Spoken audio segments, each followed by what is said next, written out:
Hi everyone, and welcome to Creative Chelsea. Today I'd like to share with you another Cut It to Create It. And what I've done today is I've used some different designer series paper, and I've created 3 different sets of cards that would be used for the holidays. So most everything I'm using is retired, and to find out the names of things, just go to the description below and it will give you the list of the items I've used, as well as a link to my blog, which will give you the template that I used to create all these cards. Okay, so let's go ahead and start with this set of cards. To make these cards, I have used the Painted Seasons bundle that was in, I think it was Celebration last year. And this is the paper, and it's double-sided with this pretty pool party pattern. And then it also came with a bunch of other patterns, and they're not all holiday/Christmas or winter scenes.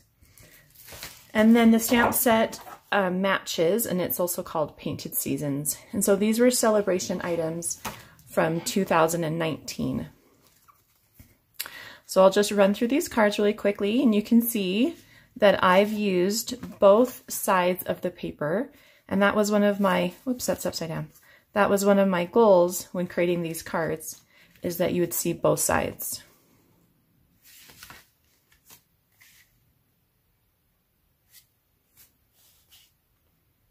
Okay, for the next set of cards, I used the designer series paper called Letters from Santa, and it's many, many years ago. So it's been retired for a while, but I just bought a ton of it, and so I've got lots of it hanging around. And this paper is unique. So you'll see the 2 patterns I used are actually on 2 different pieces of paper, because the back side just had some really strong images, and I didn't really want those competing. And so you'll notice, like on this one, it has just a design on one side.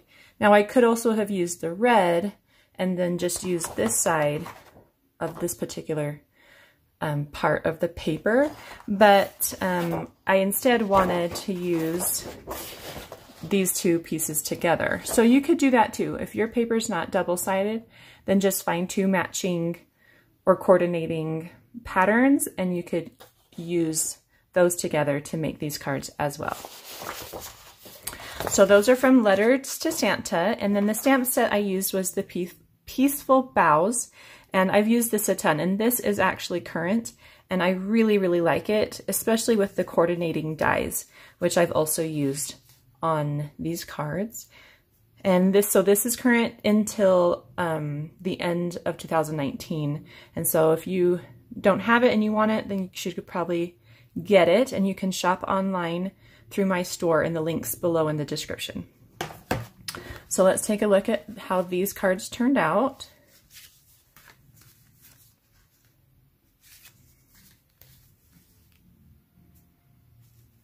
So this one, I'll show you them together, like as the patterns and how they might be slightly different. I just love this greeting. It's such a nice greeting for Christmas. All right, so then let's move to the last set of cards. And this paper comes from the Jolly Holiday designer series paper. And again, many, many years ago was it printed, so it's been retired for a while. And again, I probably bought too much of it, and so I've got a lot of it hanging around. And it has some really strong graphic imagery with the lines and polka dots. Let me show you some of the other papers. We've got more polka dots in all different colors, and the colors kind of stay the same. We've just got a green and a red, and then very vanilla.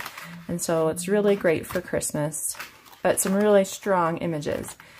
Look at that big one. So it's kind of fun.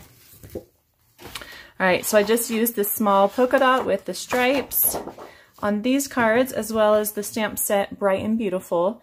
And this one is retired as well, but there's currently another star stamp set going in the holiday catalog for 2019.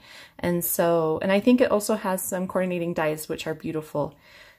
So if you really like stars and you don't have a star stamp set in your craft room, then you might consider getting one of those. or getting that one. And so let's go ahead and see how this came out. So it kind of shifted the imagery a little bit because it was so strong and was single. Some of these other ones, you know, I had smaller imagery and we could kind of group them. And so this one was just by itself.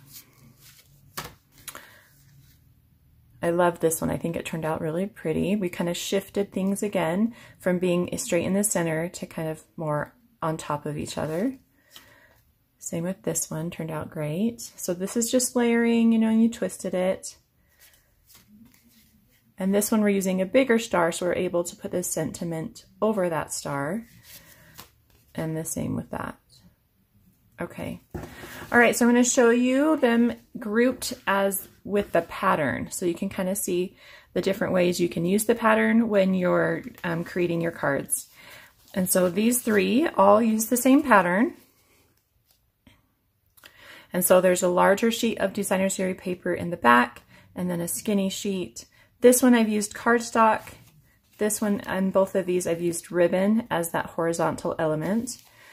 And then either group some images or dies, or do a larger image a little higher with a greeting.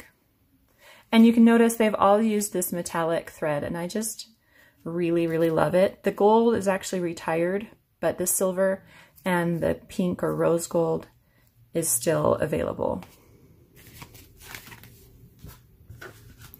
Okay, so then these are a similar card to the last one. They use the larger sheet and the same size of strip, and then another horizontal piece. So it's pretty much the same card, just tilted on its side.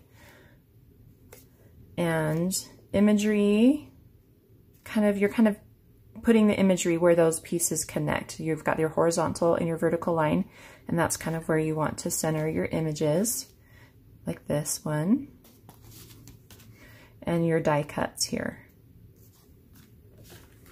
Okay, so these cards are the same. These two I've done horizontal, and what pieces we've got here is we've got, I think they're like 4 inches by 3.5 inches, and there's 2 of them.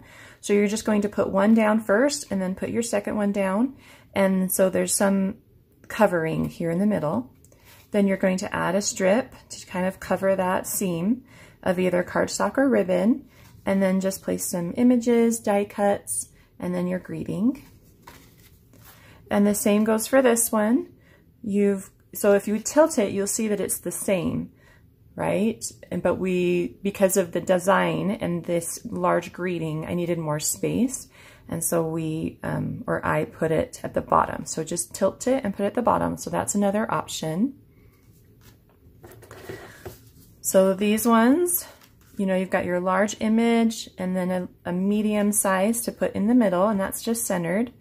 And then you can design your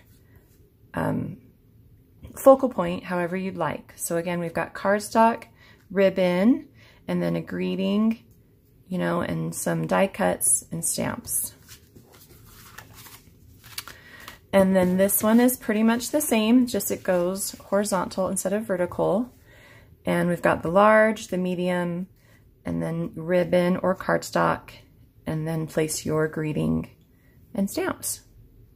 And they all, again, have that little bit of metallic thread underneath the greeting. Visit my blog, creativechelsea.com, for more information on the Cut It to Create It series, where you can find templates and details to create these cards. Have a creative day. Bye.